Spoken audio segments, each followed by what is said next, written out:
केंद्र सरकार ने अभी नए आदेश जारी किए हैं जिसके मुताबिक 8 तारीख से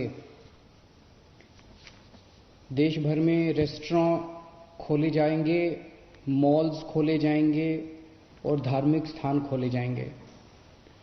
दिल्ली सरकार भी केंद्र सरकार के उन्हीं आदेशों के मुताबिक कल से दिल्ली में रेस्टोरेंट, मॉल्स और धार्मिक स्थान खोलने जा रही है। लेकिन जब ये खोले जाएंगे तो वहाँ पे सोशल डिस्टेंसिंग के क्या क्या स्टेप्स उठाने होंगे, मास्क पहनना होगा, जितने भी एहतियात बरतने के लिए केंद्र सरकार की एक्सपर्ट्स ने, केंद्र सरकार ने जो आदेश दिए हैं उन सारे स्टेप्स को दिल्ली सरकार लागू करने जा रही है और वो ऑर्डर अभी थोड़ी देर के बाद लागू हो जाएंगे। लेकिन दिल्ली में होटल्स और बैंकेट हॉल्स को अभी नहीं खोला जा रहा है क्योंकि दिल्ली में बढ़ते हुए कोरोना के केसेस को ध्यान में रखते हुए आने वाले समय में हो सकता है हमें कई होटल्स और बैंकेट हॉल्स को हॉस्पिटल्स के साथ अटैच करके उनको हॉस्पिटल्स में कन्वर्ट करना पड़े। इसके मद्देनजर अभी होटल्स और बैंकेट हॉल्स को नहीं खोला जा रहा।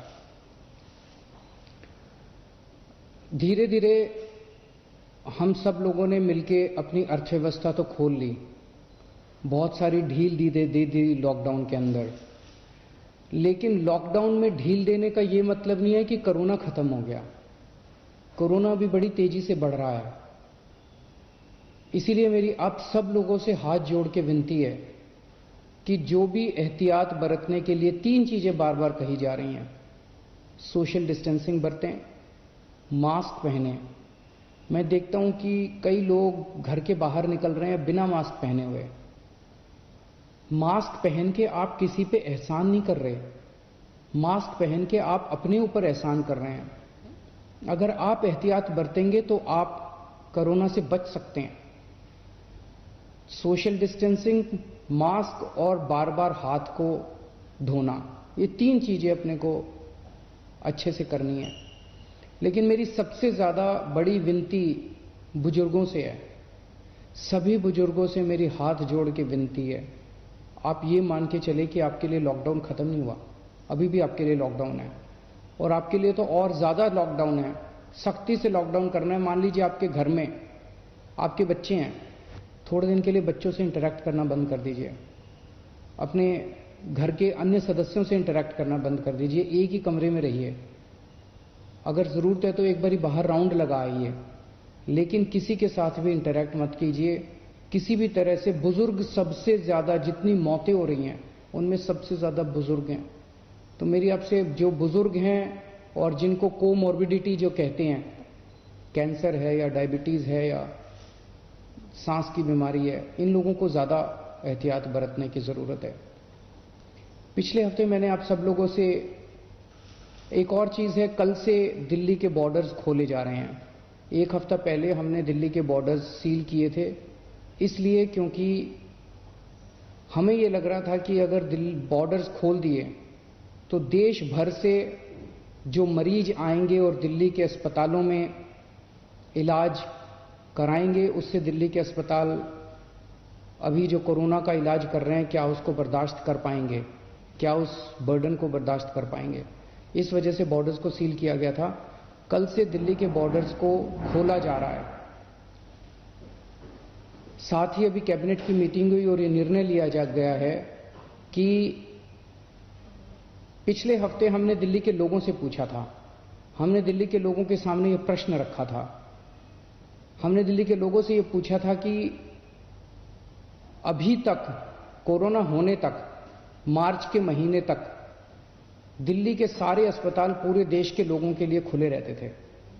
दिल्ली के लोगों ने कभी अपने देश के लोगों का इलाज करने से मना नहीं किया। किसी भी वक्त हमारे दिल्ली के सारे अस्पतालों में लगभग 60-70% मरीज दिल्ली के बाहर से, देश भर से लोग आए हुए होते थे। हमने कभी मना नहीं किया। लेकिन इस वक्त दिल्ली खुद बहुत बड़ी समस्या में है। दिल्ली में कोरोना के केस बहुत तेजी से बढ़ रहे हैं और उसके इंतजाम करने के लिए दिल्ली सरकार, आपकी सरकार बेड्स का इंतजाम कर रही है, चारों तरफ अस्पतालों में बेड्स का इंतजाम कर रही है। ऐसी स्थिति में अगर हमने दिल्ली के अस्पताल पूरे देश के लोगों के लिए खोल दिए, तो दिल्ली के लोगों को जब कोरोना होगा तो वो कहां जाएंगे? इस पे हम लोगों ने जनता से विचार मांगे थे। 7.5 लाख लोगों ने अपने सुझाव भेजे और 90% से ज्यादा लोगों का यही कहना था कि कोरोना तक, जब तक कोरोना है दिल्ली में, तब तक दिल्ली के अस्पताल केवल दिल्ली वालों के लिए रिजर्व होने चाहिए। उसके बाद हम लोगों ने एक 5 डॉक्टर्स की कमेटी बनाई। बड़े बड़े डॉक्टर्स थे। Doctor Mahesh Verma vice chancellor हैं आईपी यूनिवर्सिटी के, doctor Sunil Kumar medical director हैं जीटीबी हॉस्पिटल के, डॉक्टर अरुण गुप्ता ये प्रेसिडेंट हैं दिल्ली मेडिकल काउंसिल के, डॉक्टर आरके गुप्ता ये एक्स प्रेसिडेंट हैं दिल्ली मेडिकल एसोसिएशन के, डॉक्टर संदीप बुद्धिराजा ये ग्रुप मेडिकल डायरेक्टर हैं मैक्स हेल्थ केयर के। इन 5 लोगों की कमेटी ने विचार विमर्श करके और दिल्ली की जो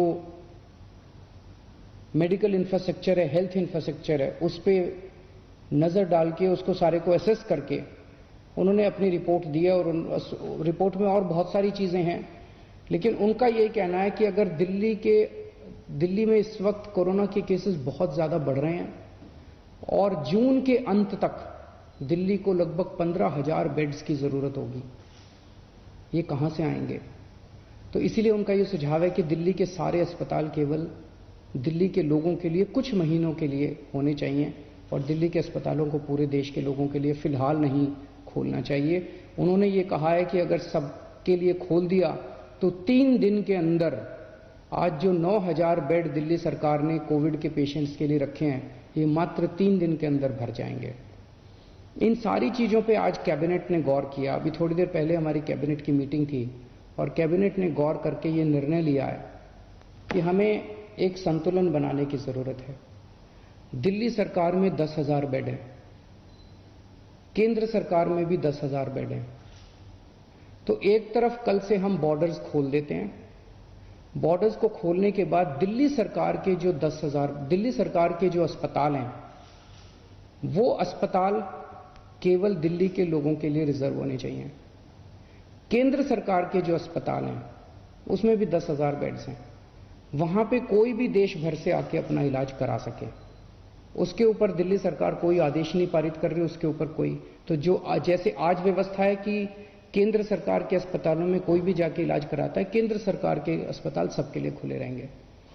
प्राइवेट अस्पताल केवल दिल्ली वालों के लिए रिजर्व रहेंगे कोरोना तक।